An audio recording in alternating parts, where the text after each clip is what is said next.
Welcome! In front of me I have Xiaomi Mi 11 and I will show you how fingerprint sensor works in this smartphone. I link this finger and sensor you can find right here. It's linked with a power key. Let's make a few tries.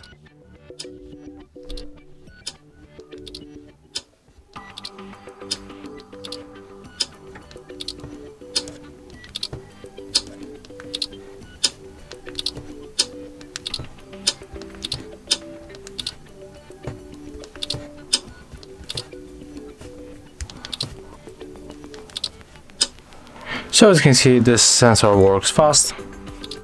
It can recognize our finger every time. And that's all. If you find this video helpful, remember to leave a like, comment and subscribe to our channel.